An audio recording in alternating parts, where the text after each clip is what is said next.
Nồi chiên đi sớm mai với nhắm với hai ngày đi đi rồiចិត្តមិនដាច់អាឡ័យពីសិល្បៈលោកតាសង្ស៊ីឆោសម្ដែងជាមួយប្អូនសិល្បករទាំងទ្រុឌទ្រោមខណៈរំភើបខ្លាំងតែនិយាយមិនចេញបានត្រឹមញញឹមលេខទឹកភ្នែកគ្រុសសូដាអ្នកជំនាញលាយភេសជ្ជៈនិងវីស្គីប្រកាសសាច់ប្រាក់បន្ទាន់កាន់គ្រឿងមាសមក LOLC ទូបានសាច់ប្រាក់រហូតដល់ 70% នៃតម្លៃមាសនិងផ្ដល់ជូនសេវាលាងសម្អាតមាសនិងថ្លឹងគ្រឿងមាសដែលឥតគិតថ្លៃថ្មីមីខ្លាខ្មុំក្រហមឆ្ងាញ់សរសៃស្រួយស្វិតរសជាតិគ្រឿងសមុទ្រជូរហឹលស្រួយស្វិតទំពាឆ្ងាញ់មាត់វីដេអូរូបភាពរបស់សិល្បករកំ pl ែងនិងអាយ៉ៃជើងចាស់លោកតាសង្ស៊ី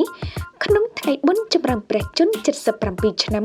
បានកំពុងតាក់ងរួនបេះដូងអ្នកគ្រប់គ្រងនៅលើបណ្ដាញសង្គមឲ្យទុំចូលចិត្តទប់ទឹកភ្នែកមិនចប់ឡើយតាមរយៈការបង្ហោះរបស់លោកអុកណារីមនៅលើបណ្ដាញសង្គមបានធ្វើឲ្យមហាជនសម្ដែងការនឹករលឹកនិងស្រណោះយ៉ាងខ្លាំងបន្ទាប់ពីបានឃើញសិល្បករជើងចាស់លោកតាសង្ស៊ីដែលជាតារាកំ pl ែងដែលមានកេរ្តិ៍ឈ្មោះល្បីល្បាញហាក់មានសភាពកាន់តែចាស់សុខភាពកាន់តែទ្រុឌទ្រោមជាងមុនមិនសូវមានកម្លាំងស្ទើរតែទប់ខ្លួនមិនជាប់ប៉ុន្តែនៅតែស្ម័គ្រឆោសម្ដែងជាមួយប្អូនសិល្បករទាំងទឹកមុខញញឹម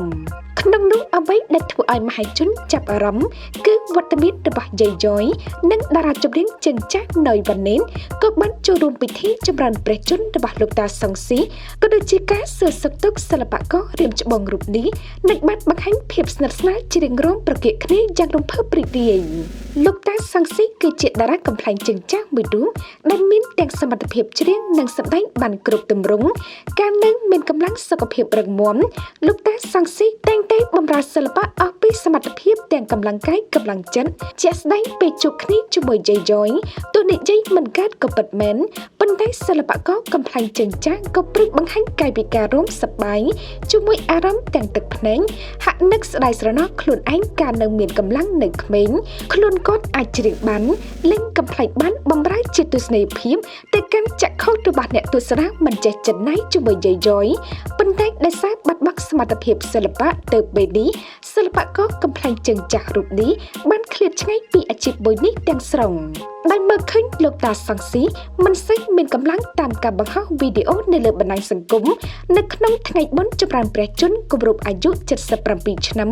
ឃើញថាមហាជនអ្នកប្រើប្រាស់បណ្ដាញសង្គមបានចូលទៅខមមិនជូនពរឲ្យលោកតាឆាប់ជាសះស្បើយពីជំងឺ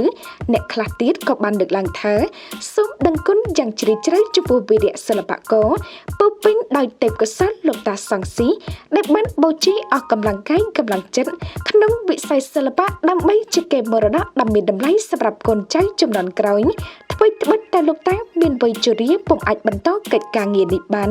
តែស្នាដៃនិងសកម្មភាពរបស់លោកនឹងដកជាប់ក្នុងបេះដូងមហាជនខ្មែរគ្រប់គ្នាផងដែរ